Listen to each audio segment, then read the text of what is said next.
দর্শক, গতকালকে আলোচনা করেছিলাম আওয়ামী লীগের ঝটিকা মিছিল থেকে বড় মিছিলে রূপান্তরিত হচ্ছে তাদের কর্মকাণ্ড। একের পর এক আমরা দেখছি। গতকালকে সংসদ ভবন এলাকায় মিছিল সরকারের নতুন করে টনক নাড়িয়েছে। সেই ভিডিওতেই আমরা বলেছিলাম যে সরকার খুবই বিব্রতকর পরিস্থিতিতে পড়ে যাওয়ার কথা। এরকম ঘটনা যখন হচ্ছে সংসদ ভবনের এলাকায়, চরম সর্বোচ্চ নিরাপত্তা যে এলাকায় থাকে, প্রধান উপদেষ্টার বাসভবন, বঙ্গভবন, এরপরেই তো সংসদ ভবনে নিরাপত্তা থাকে।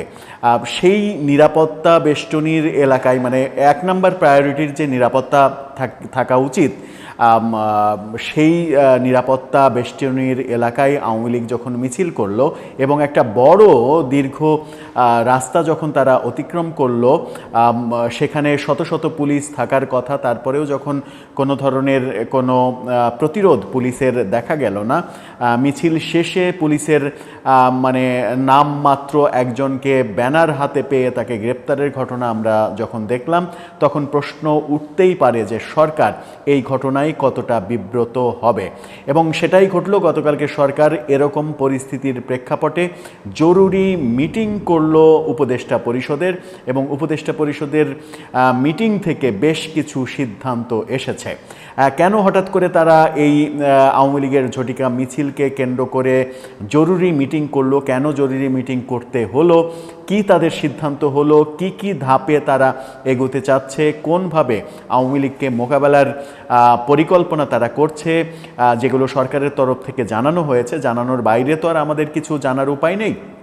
সেগুলো নিয়ে আলোচনা করে বোঝার চেষ্টা করব যে একদিকে আওয়ামী লীগের মিছিলের বহর যখন বাড়ছে, তখন সরকারের পদক্ষেপগুলো কি হতে চলেছে। থাকবেন পলিটিক্স টিভির নিয়মিত আয়োজনে।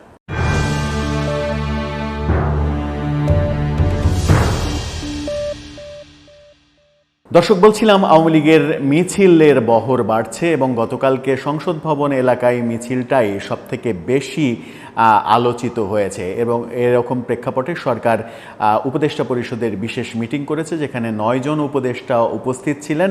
এবং সেখান থেকে যে সিদ্ধান্ত হয়েছে, অনেকগুলো সিদ্ধান্ত হয়েছে। প্রথম আলো যে সিদ্ধান্তের কথা বলছে, যেভাবে শিরোনাম করেছে প্রথম আলো, তাদের শিরোনামটা কি ছিল সেটা দেখে নিতে পারেন, তারপরে আলোচনায় যেতে পারি আমরা। প্রথম আলো বলছে, ঝটিকা মিছিলের বিষয়ে মনিটরিং জোরদার করবে সরকার, নেবে কঠোর ব্যবস্থা। প্রথম আলোর এই শিরোনামের পর আমরা যদি আরেকটা শিরোনাম এই ব্যাপারে দেখি, এখন টেলিভিশন, তারা শিরোনাম যেটা করছে, তাদের শিরোনামটা দেখে নিতে পারেন। তারা শিরোনাম করছে, যে কোনো বিশৃঙ্খলা এড়াতে স্থানীয় প্রশাসনকে আরও সক্রিয় হওয়ার নির্দেশ। অর্থাৎ সরকার স্থানীয় প্রশাসনকেও, ঢাকার বাইরে স্থানীয় প্রশাসনকেও বিশেষ নির্দেশ দিয়েছে যে কোনো পরিস্থিতি মোকাবেলা করার জন্য তারা যেন সতর্ক অবস্থানে থাকে।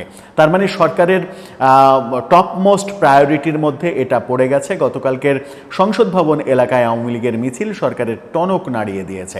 গতকালকেই আলোচনা করছিলাম যে এরকম একটা জায়গায় মিছিল হলো, পুলিশ কোনো ধরনের কোনো প্রতিরোধ করার চেষ্টা করেনি, তার সেরকম দৃশ্য আমরা দেখিনি। আবার এরকম এলাকায় মিছিল হবে, গোয়েন্দার রিপোর্ট থাকবে না, সেখানে গোয়েন্দা ব্যর্থতা আছে কি না, নাকি অন্য কিছু রয়েছে, সেই ব্যাপারে সরকারের উদ্বিগ্ন হওয়ার যথেষ্ট কারণ রয়েছে এবং সরকার উদ্বিগ্ন হয়েছে। সরকার গতকালকে জরুরি মিটিং করেছে এবং সেই মিটিংয়ে যারা উপস্থিত ছিলেন, 9 জন উপদেষ্টা উপস্থিত ছিলেন। তার মধ্যে অর্থ উপদেষ্টা সালেউদ্দিন আহমেদ, পরিকল্পনা উপদেষ্টা ওয়াহিদুদ্দিন মাহমুদ, আইন উপদেষ্টা আসিফ নজরুল, স্বরাষ্ট্র উপদেষ্টা লেফটেন্যান্ট জেনারেল মোহাম্মদ জাহাঙ্গীর চৌধুরী, শিল্প উপদেষ্টা আদিলুর রহমান খান, বিদ্যুৎ জ্বালানি খনিজ সম্পদ উপদেষ্টা মোহাম্মদ ফাউজুল কবির খান, পরিবেশ ও বন উপদেষ্টা সৈয়দা রিজওয়ানা হাসান, শ্রম উপদেষ্টা ব্রিগেডিয়ার জেনারেল শাখাওয়াত হোসেন। এছাড়া জাতীয় নিরাপত্তা উপদেষ্টা খলিলুর রহমান উপস্থিত ছিলেন। প্রধান উপদেষ্টার বিশেষ সহকারী স্বরাষ্ট্র মন্ত্রণালয় সংক্রান্ত খোদাবক্স চৌধুরী, তিনি উপস্থিত ছিলেন। পুলিশের মহাপরিদর্শক অর্থাৎ আইজিপি বাহারুল আলম, তিনি উপস্থিত ছিলেন। মোটা দাগে, মানে মোদ্দা কথা যেটা, সেটা হচ্ছে যে একটা বড় মিটিং তারা করেছে এবং তারা যে আলোচনাগুলো করেছে যে গত কয়েকদিনে তেজগাঁও সহ বেশ কয়েকটি জায়গায় ঝটিকা মিছিল করেছে বর্তমান কার্যক্রম নিষিদ্ধ আওয়ামী লীগ এবং তার অঙ্গ সহযোগী সংগঠনগুলো। এই ঘটনায় বেশ কয়েকজনকে আটক করেছে পুলিশ।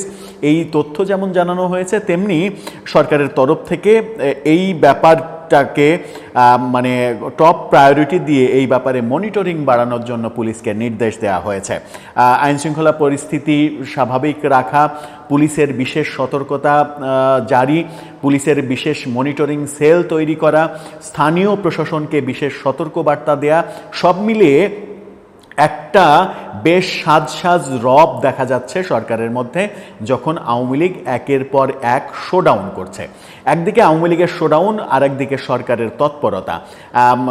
একদিকে আওয়ামী লীগ একের পর এক শোডাউন করার চেষ্টা করেই যাবে হয়তো এরপরে, সরকার সেগুলোকে কিভাবে মোকাবেলা করতে পারে কিনা, আওয়ামী লীগ আরও বেশি মানে শোডাউনের দিকে যায় কিনা এবং শোডাউন একটা সময় উচ্ছৃঙ্খলতার দিকে যায় কিনা, দেশের স্বাভাবিক পরিস্থিতি অস্বাভাবিকতার দিকে চলে যায় কিনা, এই আশঙ্কা কিন্তু রয়েছে। এই আশঙ্কা আমরা অনেক দিন থেকেই করছিলাম। দেশের মধ্যে ঘটে যাওয়া অনেক ঘটনার সঙ্গে, যেমন রাজবাড়িতে গোয়ালন্দয়ে যে নুরাল পাগলার আস্তানায় হামলা এবং তার লাশ তুলে পুড়িয়ে দেয়া, সেই ঘটনায় যে 7 জনকে গ্রেপ্তার করা হয়েছে, সরকারের প্রধান উপদেষ্টার প্রেস সেক্রেটারি তিনি জানিয়েছেন তার মধ্যে 2 জন আওয়ামী লীগের পাওয়া গেছে।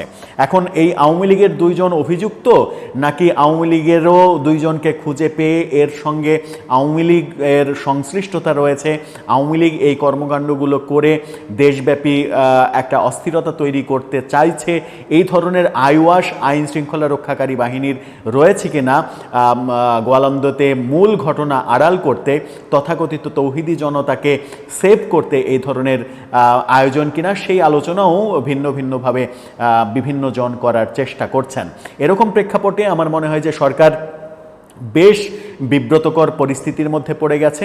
আইন শৃঙ্খলার পরিস্থিতি অবনতি হয়েছে, এটা স্বরাষ্ট্র উপদেষ্টা গতকালকে স্বীকার করেছেন যে মাঝখানে একটু ভালো হয়েছিল, আবার অবনতির দিকে যাচ্ছে। সেটা যেন না যায় আমরা চেষ্টা করছি।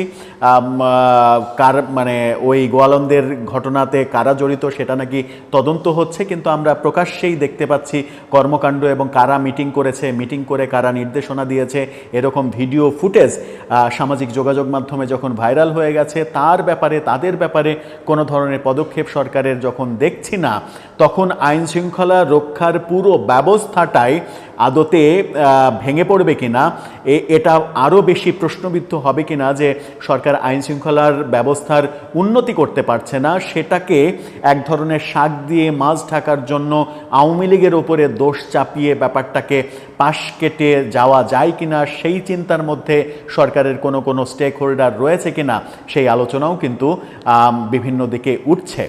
সব আলোচনা থামানোর একমাত্র ওয়ে হচ্ছে আইন শৃঙ্খলা পরিস্থিতি কঠোর হাতে নিয়ন্ত্রণ করা, কঠোর হাতে সন্ত্রাসীদের দমন করা, এটাই হওয়া উচিত সরকারের মেইন কাজ। এরই মাঝে আওয়ামী লীগ সরকারের জন্য সবথেকে বড় উদ্বেগের কারণ হয়ে দাঁড়িয়েছে এবং সরকারের কর্মকাণ্ডে এবং বিবৃতিতে সেটা স্পষ্ট বোঝা যাচ্ছে। এরপরের পরিস্থিতি তাহলে কি? এরপরের পরিস্থিতি কি ক্রমেই আমরা সংঘাতময় পরিস্থিতির দিকে যাব?